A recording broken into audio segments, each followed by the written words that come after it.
Ethan Ward first saw the refugee camp as a line of weak orange lights trembling beneath the black sky of Vera 9, a moon so cold that even the stars looked like they were trying not to touch it. The camp sat in a hollow between three cliffs of blue stone, hidden from orbital scanners by old jamming towers that coughed static into the upper atmosphere. From above, it looked less like a settlement and more like a handful of candles someone had placed carefully in the dark, afraid that too much light might invite monsters. The transport shuttle landed badly, as all humanitarian shuttles seemed legally required to do. Its left landing foot sank into frozen mud, the hull groaned, and Ethan's coffee jumped out of its cup and spread across his tool case. He stared at the brown puddle with the sorrow of a man watching a small civilization collapse. "Great," he muttered. "First casualty of the mission." Beside him, Captain Morrow gave him a tired look. "People are freezing out there, Ward." "I know. That's why I'm mourning quietly."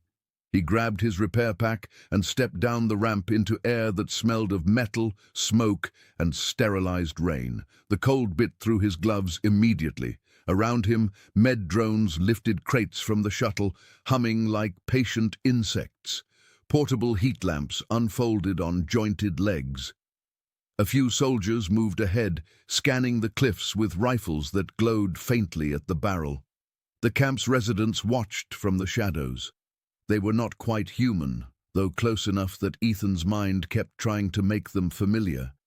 Most had human faces, human hands, human eyes filled with exhaustion, but many had long, elegant ears that curved slightly backward, delicate and expressive, twitching at sudden sounds.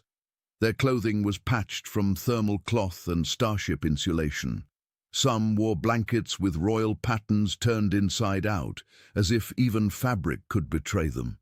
A little boy peeked at Ethan from behind a water tank. Ethan raised one hand. "Hello." The boy stared. Ethan pointed at his own chest. "Human!" The boy narrowed his eyes as if judging whether that was a disease. "Fair reaction," Ethan said, and walked toward the power grid.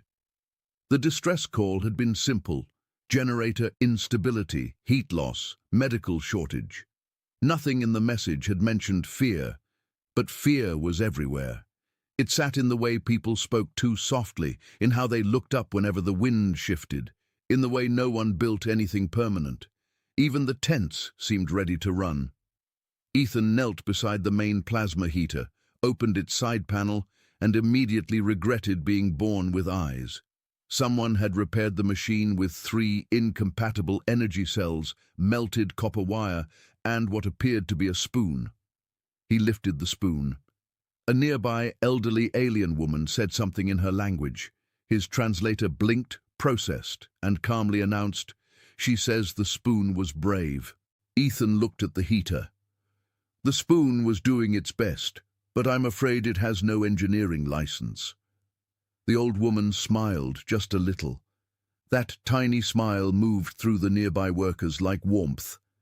For the next hour, Ethan crawled through cables, rerouted power, argued with a generator that had developed what he considered a personal attitude, and replaced 2 cracked stabilizers. The camp slowly brightened. Heat began breathing through the central pipes again. Children crept closer to the lamps. Somewhere someone laughed for half a second, then stopped as though laughter was forbidden. That was when the first explosion came. It was not large, but in a camp made of fear and fabric, it was enough. A blue flash burst near the northern row of tents. Then came a sound like the sky tearing open.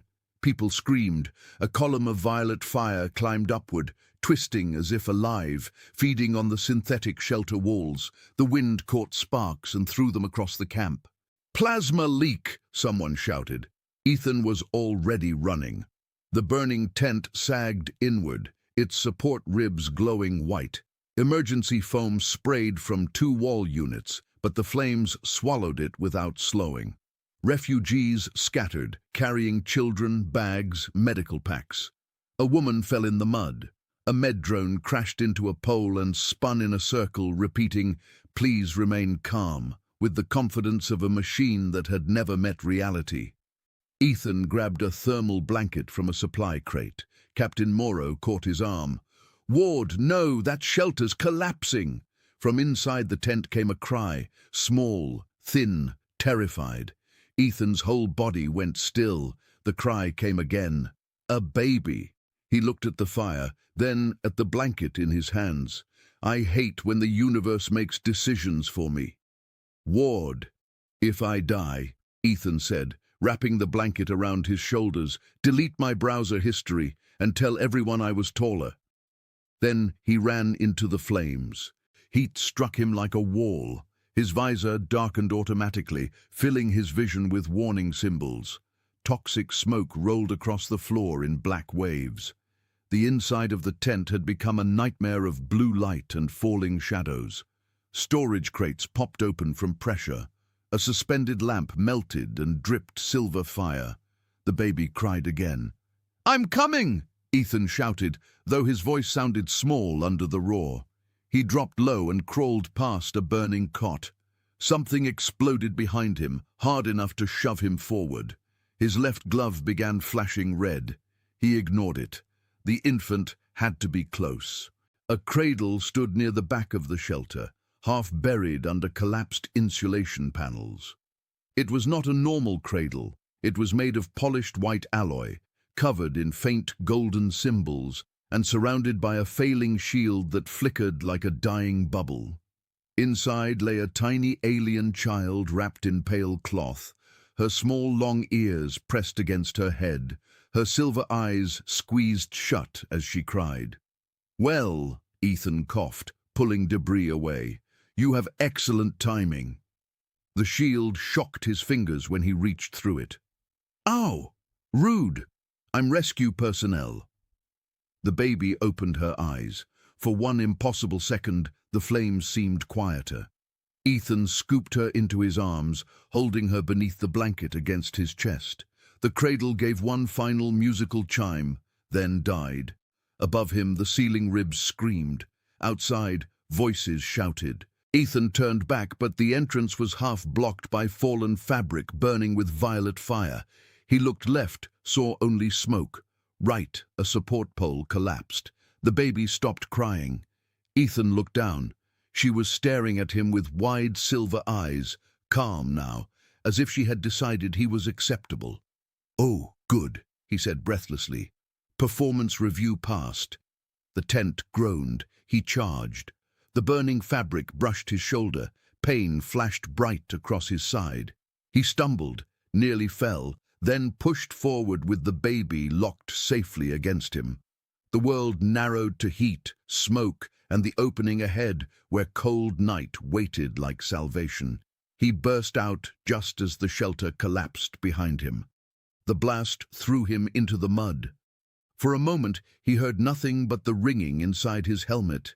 Snow-like ash drifted down over the camp. Hands reached for him. Someone pulled the burning blanket away. Someone else sprayed his shoulder with coolant foam. Ethan rolled onto his back, coughing, and lifted the baby above him. "She's fine," he rasped. "Tiny, judgmental, but fine." A silence fell. Then a woman screamed, not in fear but in a sound so full of desperate love that every person nearby turned. She came running through the smoke. She looked like a human woman, but not entirely. Her long golden hair was tangled from panic, her face pale beneath streaks of ash, and her long ears trembled violently as she ran. Her eyes were luminous blue, bright with terror and disbelief. She wore a simple refugee cloak, but even torn and dirt-stained, she moved with the instinctive grace of someone the world had once obeyed. She dropped to her knees beside Ethan and took the baby with shaking hands. The infant made a soft sound and touched her mother's cheek. The woman broke. She pulled the child to her chest, then suddenly wrapped her arms around Ethan too, crushing him against both of them with surprising strength. Her body shook as she whispered words his translator struggled to catch. "Life-giver, impossible human, my star returned." Ethan, pinned awkwardly against her shoulder, blinked through smoke and exhaustion. "I'm very happy too," he wheezed, "but I should warn you, I'm mostly ribs and regret right now." She did not let go. Around them, refugees stared in stunned silence. Some covered their mouths, some lowered their heads. A few of the armed guards looked as if they had just witnessed a religious event and were unsure whether to kneel or panic. The woman held him tighter. Ethan's face was pressed into her cloak. Breathing is becoming a luxury item. A small laugh escaped someone nearby. Then another. The sound spread gently through the smoke, fragile but real. The woman finally pulled back just enough to look at him. Tears shone on her face. Her long ears, still trembling, slowly lowered with relief. "You saved my daughter," she whispered. Ethan tried to sit up and failed. "Honestly, she did most of the work, very calm under pressure. I recommend promoting her."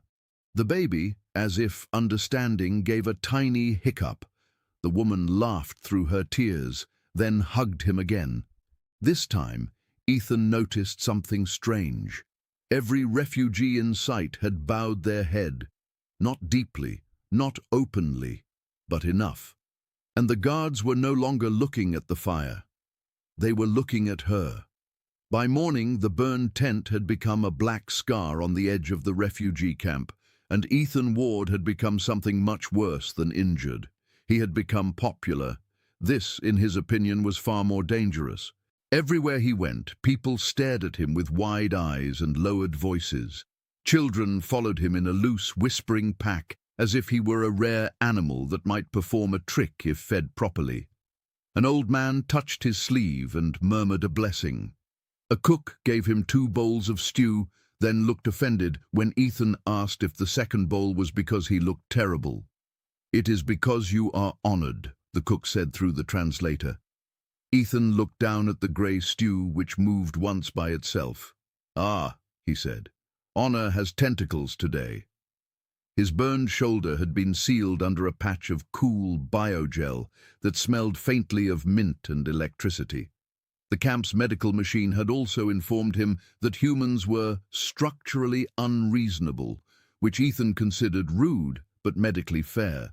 He had slept for only 3 hours in a storage shelter, waking once to find the rescued baby curled in a portable cradle beside his cot, staring at him silently. That had been alarming. Not the baby herself. She was tiny, round-cheeked, silver-eyed, and possessed of long little ears that folded when she slept. The alarming part was that no one admitted placing her there. When Ethan asked Captain Morrow, the captain said, "The mother requested it." When Ethan asked why, Morrow shrugged. "Apparently the child cries, unless she's near you." Ethan stared at him. "That is not a childcare plan. That is how curses begin."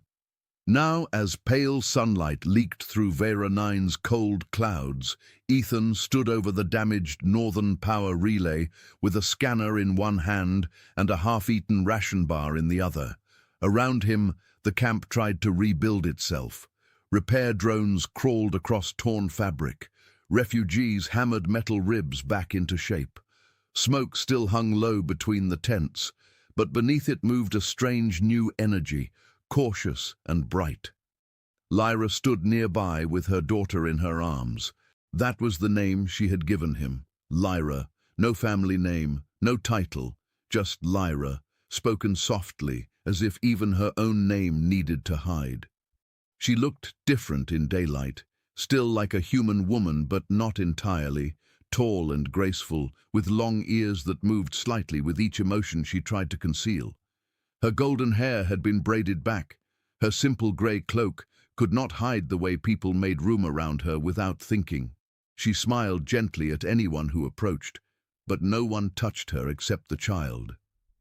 And yesterday, Ethan, repeatedly, his ribs still remembered. The baby watched him over Lyra's shoulder. Ethan pointed at her. "You, stop looking like you know my tax history." The child blinked. Lyra's mouth curved. "She likes you." Many people make that mistake before getting to know me. She slept peacefully after you carried her from the fire. I also sleep peacefully after being carried from fires. Sadly, no one volunteers. Lyra laughed, and the sound seemed to surprise the nearby refugees more than the jokes themselves. Two women sewing thermal cloth froze for half a second. A guard, pretending not to be a guard, glanced over sharply, then looked away too late. Ethan noticed. He had been noticing many things. The camp was supposed to be a simple refugee settlement, one of thousands scattered across the frontier after the civil war in the Andalari systems. But simple refugees did not have shielded cradles made from royal-grade white alloy. Simple refugees did not speak in old ceremonial phrases when grateful. Simple refugees did not have hidden gunmen positioned on the cliffs with cloaking lenses, and simple mothers did not cause grown soldiers to lower their eyes. Ethan slid beneath the power relay, pretending to focus on the loose coupling. "So," he said, voice muffled, "do all refugee camps come with invisible snipers, or did I book the premium package?" There was a silence. A very informative silence. Lyra answered carefully, "Our people have enemies." "That explains the snipers. Does it explain the way everyone looks at you like you invented gravity?" Another silence. The baby made a pleased sound and grabbed a strand of Lyra's hair. Lyra looked down at her child. People in pain sometimes look for someone to blame, or someone to follow. Ethan tightened a conductor and watched blue current crawl through the relay. That sounds like something from a very sad leadership manual. "Have you read many leadership manuals?" "No. I repair machines. Machines scream honestly." Lyra's gaze lingered on him, gentle but guarded. "And people do not? People tell you the plasma heater is fine, then you open it and find a spoon inside." This time Lyra laughed openly. The baby laughed too, though she seemed to be laughing at Ethan rather than with him. He accepted this. Babies were harsh audiences. By afternoon, the camp's heat network was breathing steadily again. Ethan had managed to restore 3 shelters, revive a water purifier, and convince a stubborn food printer to stop producing square soup. The refugees worked beside him with growing ease. A boy named Tavin brought him tools with solemn importance. An elderly woman kept calling him Fire Uncle, which his translator delivered with absolute confidence. "I am not emotionally prepared to be anyone's uncle," Ethan told her. She patted his arm. Too late. The rescued baby, whose name Lyra finally revealed as Saeli, became the camp's tiny commander. If Ethan moved too far away, she complained. If he returned, she settled instantly. At one point, Lyra placed her in another woman's arms while helping organize blankets. Saeli stared across the camp, found Ethan repairing a drone, and released a cry so offended that 3 medics came running. Ethan looked up from the drone. "What did I do?" Lyra, embarrassed, carried Saeli back toward him. "She wants to see you. I'm covered in grease." She does not mind. That proves she has poor judgment. Saeli reached for him. Her small hand closed around his thumb with surprising strength. The drone on the table suddenly lit up, rotated its optical lens toward the child, and projected a halo of blue symbols into the air. Ethan froze. Lyra froze too. The symbols vanished. The drone dropped back onto the table with a sad beep. Ethan slowly looked at Lyra. "I'm going to ask a question, and I'd like the answer to be boring. Did your baby just hack my repair drone?" Lyra adjusted Saeli's blanket. "Andalari children are sensitive to certain systems." "Sensitive?" She turned it on by judging it. "She is young. Her control is undeveloped. My control is also undeveloped, but no one lets me touch military hardware." Lyra smiled, but the smile did not reach her eyes. She had become pale. Before Ethan could press further, a siren pulsed from the southern ridge. Not the camp alarm. Something higher, thinner. Every refugee stopped moving. Above the cliffs, 3 black shapes glided through the cloud cover. Drones, long-bodied, silent, with angular wings and red scanning beams sweeping the valley. They moved too smoothly to be humanitarian, too quietly to be lost. The camp lights dimmed at once, cloaking pylons activated, bending the air into shimmering curtains. Mothers pulled children under shelters. Men and women who had seemed exhausted seconds before produced weapons from beneath crates, blankets, floor panels. Ethan stared. That is a lot of guns for a soup-based community. Lyra clutched Saeli close. One drone turned. Its red beam passed over the burned tent. Then the medical shelter. Then Ethan. His scanner screamed. The beam shifted toward Lyra.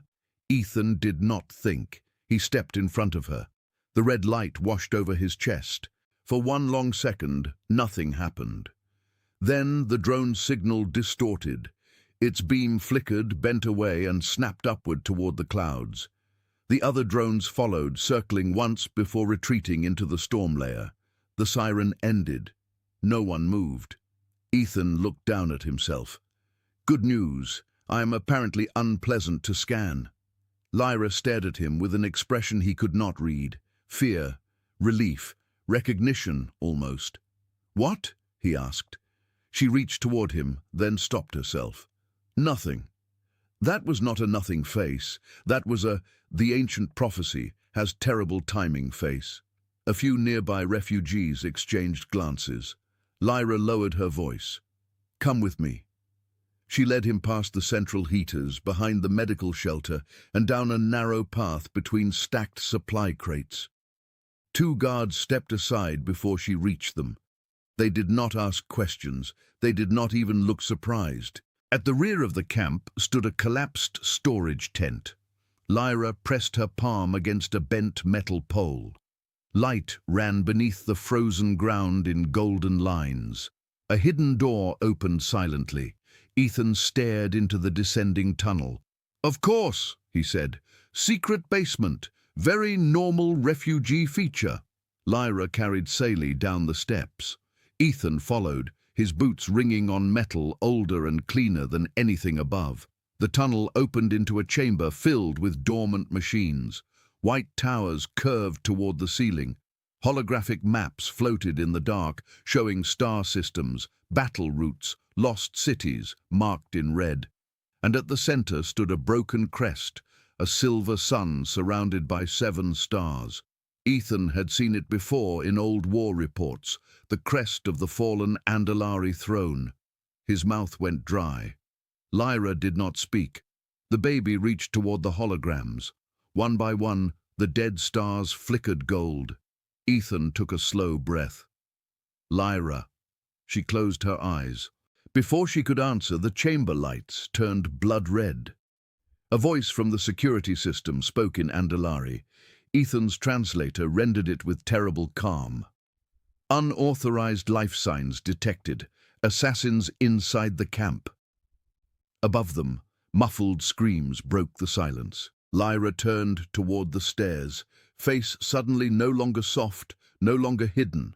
For the first time, Ethan saw what all the others had seen from the beginning, not only a mother, not only a refugee, but someone who had once commanded worlds. She handed Saeli to him. Keep her safe. Ethan accepted the child, heart hammering. I should mention I'm not licensed for royal babysitting. Lyra's eyes widened. The word had slipped out before he could stop it. For a moment, neither of them moved. Then something exploded above. Ethan held Saeli closer. The baby looked up at him calmly, as if this were all proceeding according to her private schedule. He swallowed. Tiny, judgmental princess, he whispered. Your mother and I are going to have a very serious conversation after everyone stops trying to kill us. The first assassin came down the stairwell without a sound, wearing black armor that swallowed the red emergency light. Ethan saw only the thin shine of a blade before Lyra moved. Until that moment, he had thought of her as gentle hands around a baby, a tired smile beneath a refugee cloak, a woman who hugged too tightly because the universe had taken too much from her. Then she turned, and the air changed. A silver band hidden beneath her sleeve unfolded into a spear of pale energy. She struck once. The assassin hit the wall hard enough to crack the metal. Ethan stared. Right. Ordinary refugee, very believable. Lyra looked back at him. Stay behind me. I was already emotionally there. Saeli rested against Ethan's chest, calm as a tiny royal statue, one hand wrapped around his collar. Above them, the camp shook with distant blasts. The hidden chamber's holograms flickered, showing red markers moving through the tents. Not many, but enough. Assassins, not soldiers. They had come for the queen and her child, and they had come quietly because a public attack would prove Lyra still lived. Ethan looked at the machines around them, ancient royal defenses, broken power towers, dormant shields. Yesterday, he would have seen only alien systems too advanced for human hands. Now he saw patterns, damage, tired circuits trying to breathe. Machines did scream, honestly. He had simply learned to listen. "Lyra," he said, kneeling beside a cracked control pillar, "how attached are you to this secret basement?" Her long ears twitched. "Why?" "Because I have an idea, and my best ideas usually require apologizing to architecture." A faint smile crossed her face despite the danger. "Do it." Ethan tore open the panel. Golden wiring pulsed weakly inside. He connected his scanner, rerouted a damaged power loop, then placed Saeli's tiny hand near the interface. "All right, little princess. No pressure, but if you can judge this machine into working, now would be a classy moment." Saeli blinked at the pillar. Light spread beneath her palm. The chamber awakened. Across the refugee camp, buried emitters rose from the frozen mud like flowers made of moonlight. The tents shimmered, the jamming towers aligned, old shield lines connected from shelter to shelter, forming a web of gold above the valley. The assassins froze as every shadow filled with warning symbols. Ethan grinned. "That is officially the most useful baby I have ever met." Lyra struck another assassin at the stairwell, then glanced at her daughter with tears and pride in her eyes. "She carries the royal imprint." "Wonderful. At her age, I carried crackers in my hair." The shield did not kill the attackers. It trapped them. One by one, refugees emerged from hiding with weapons raised. The old woman who had praised the brave spoon aimed a plasma rifle nearly as large as herself. Captain Moro's soldiers poured in from the outer ridge. Within minutes, the assassins were disarmed, bound, and very confused by the fact that a maintenance engineer had apparently used a baby to restart a monarchy. When silence finally returned, it felt impossible. The camp gathered near the central heater beneath the newly awakened shield. Blue dawn broke over Vera 9, turning the cliffs silver. Smoke still curled from the burned tent, but now the valley glowed with ancient royal light. Lyra stood before her people, Saeli in her arms, Ethan beside her with soot on his face, a torn sleeve, and the expression of a man who desperately wanted breakfast. The captured assassin commander spat at the ground. "The throne is dead." Lyra stepped forward. Her cloak was burned at the hem. Her hair had come loose. Her long ears were lifted, no longer hidden beneath fabric or fear. She looked human at first glance, but in that moment she seemed made of something older than any empire. "The throne was never a chair," she said. "It was the people who refused to abandon one another." The refugees lowered their heads, not from fear this time, but from recognition. Some cried openly. Others smiled as if remembering who they had been before war taught them to whisper. Then the chamber beneath the camp sent one final signal into the sky. Ethan watched a beam of gold rise through the shield and vanish beyond the clouds.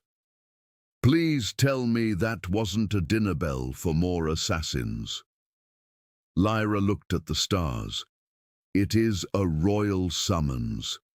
Worse, family group chat. For a second no one reacted. Then the old woman laughed. Then Tavin, Then Captain Morrow. The laughter spread through the camp, shaky and exhausted, but alive. Lyra pressed her lips together, failed to remain queenly, and laughed too. Hours later, ships arrived. Not enemy ships. Not at first. They came out of folded space in silent formations, battered cruisers, hidden frigates, refugee transports, old banners waking in their hull lights. Loyalists who had waited in asteroid fields and dead orbits. Soldiers who had believed their queen murdered. Families who had carried pieces of the old kingdom in secret songs. One by one, they answered the signal. The civil war did not end that morning. Ethan was not foolish enough to believe one shield and one rescued child could erase years of blood. But something greater than victory began. Proof. Lyra lived. The heir lived. The hidden camps were not alone. By evening, the assassins had confessed under truth-filled questioning. The insider who had sent the encrypted signal was not a refugee at all, but a regime spy posing as a medical aid. Ethan had suspected him only because the man had once called the repaired food printer efficient, and no honest person would say that about a machine still making square soup. The spy was taken aboard Captain Morrow's shuttle, furious that his downfall involved soup. The burned shelter was cleared away, and in its place the refugees built a small beacon lamp from salvaged metal. Ethan fixed the brave spoon to its side as a handle. No one argued. The spoon had earned its place in history. Near the edge of camp, Lyra found Ethan packing his tools. "You are leaving?" she asked. He looked up. Behind her, Saeli waved both hands at him from a cradle surrounded by 3 nervous royal guards. "I should," Ethan said. "I'm a maintenance engineer. My natural habitat is broken wiring and people ignoring safety labels." "My people will need engineers." That sounded suspiciously like recruitment. It was. "At least you're honest. Most employers hide the assassins until after orientation." Lyra smiled, but there was sadness beneath it. "You saved my daughter. You saved me. You gave my people back their courage." Ethan closed the tool case slowly. "I used to think courage was something dramatic. Running into fire, standing in front of drones, saying something heroic while the lighting is good." He looked toward the camp, where refugees were now working beside soldiers from the returned fleet. "But I think it's smaller than that. Staying, repairing what can still be repaired, making people laugh when they're sure they've forgotten how." Lyra's eyes softened. "Then stay." Saeli chose that moment to cry, not loudly, just one sharp, offended sound. Ethan sighed. That was emotional manipulation. Lyra glanced at her daughter. "She is royalty." Terrible excuse. Effective, but terrible. He walked to the cradle. Saeli immediately stopped crying and grabbed his finger, her silver eyes bright with absolute victory. The guards looked relieved, which wounded Ethan's pride more than the burn on his shoulder. Lyra stepped beside him. "She trusts you." Ethan looked at the child, then at the queen who had hidden as a refugee, then at the camp that no longer looked like a place waiting to disappear. Above them, the shield glowed softly, and beyond it, loyal ships burned like new stars. "I'll stay for a while," he said, "but I want it written down that I am not responsible for royal diaper emergencies." Lyra laughed and hugged him. This time, he hugged her back.